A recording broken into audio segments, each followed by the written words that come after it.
The sun was rising over the Nile, its golden light casting long shadows over the endless stretch of the desert. The air was thick with dust, and the scent of sweat and stone hung heavy.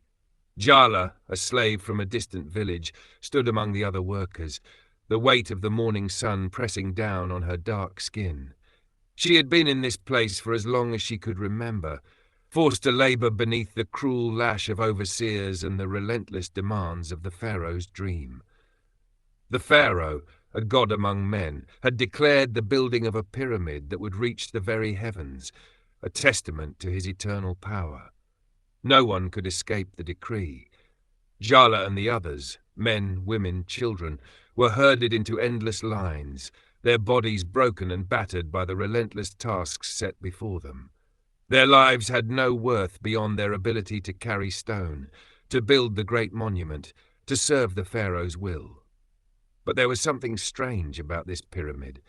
The stones were not like any Jala had ever seen.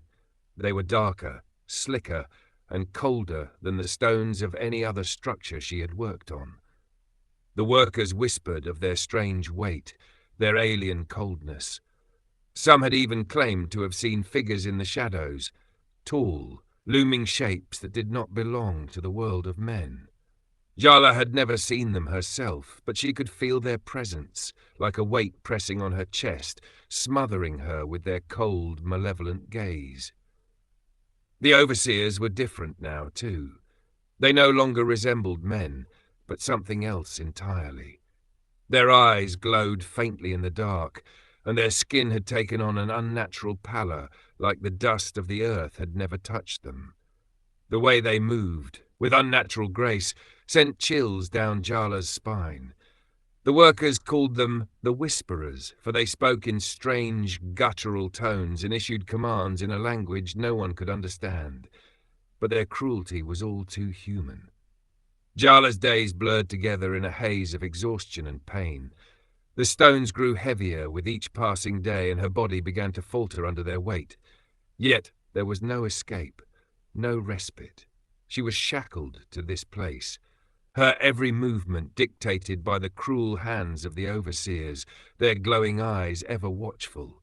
One day, as Jala lifted another stone, her hands trembling from fatigue, she saw something. One of the Whisperers, standing apart from the workers, speaking to a towering figure in the shadows. The figure was nothing like a human, its body tall and skeletal, its limbs elongated in an impossible, unnatural way. Jala felt a sharp pang of fear in her chest. This was no man. This was not even of this earth. The figure spoke in a language Jala did not understand, its voice rasping and hollow like the wind through dry bones. She could feel its gaze on her, cold and piercing, and she hurried to avoid it, but it was no use. The Whisperer had seen her. The glowing eyes locked onto hers, and she felt her heart skip a beat, as though she had just been marked for something. The overseer's voice was low, almost soothing, but there was no kindness in it, only the cold promise of an inevitable fate.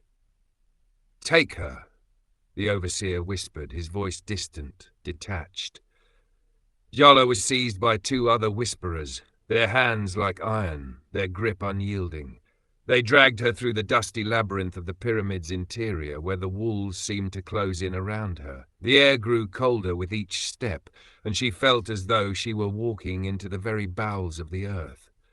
Her breath quickened, but her captors showed no mercy, pushing her forward into the heart of the pyramid. When they reached the innermost chamber, Jala's eyes widened in horror. The chamber was vast, but the stone walls seemed to hum with a strange energy. The Whisperers did not speak. They simply pushed her into the center of the room, and as they did, the floor beneath her began to shift. Her heart raced as the stones below her feet began to rise, encircling her like a trap, forming a circle of cold, alien rock that seemed to pulse with life. A voice, deep, resonant, and not of this world, echoed through the chamber, vibrating in her bones. "You will serve," it said. "Your soul will be bound to the stones." Jala's body trembled, and she tried to scream, but her voice caught in her throat. The stones around her began to shift, pressing against her, closing in. The light from the narrow openings high above flickered, casting long, eerie shadows that twisted and writhed along the walls. The overseers stood at the edges of the chamber, their glowing eyes fixed on her with cold indifference. Jala's mind raced as she realized the truth. The pyramid was not a monument to the pharaoh's glory. It was a prison, a trap, a place where souls were bound to the stone itself. The beings from the stars, the Whisperers, had come not to aid in the building of the pyramid, but to enslave the souls of the workers, to make them part of the stone forever. They would become part of the very structure they had built. The stones pressed tighter around her, cold and unyielding, as her breath grew shallow. She could feel herself slipping, her body weakening, her vision dimming. The stone was taking her, claiming her soul as its own. She could no longer move, could no longer scream. All she could do was wait. Her body would become part of the pyramid's foundation, her soul bound to it for eternity. As Jala's consciousness began to fade, she realized, with a crushing finality, that she had been nothing more than a tool, a pawn in a cruel game played by beings from beyond the stars. The pyramid, with all its grandeur and glory, was nothing but a tomb, and she, along with the countless others who had died to build it, was trapped within its cold, unfeeling stone forever.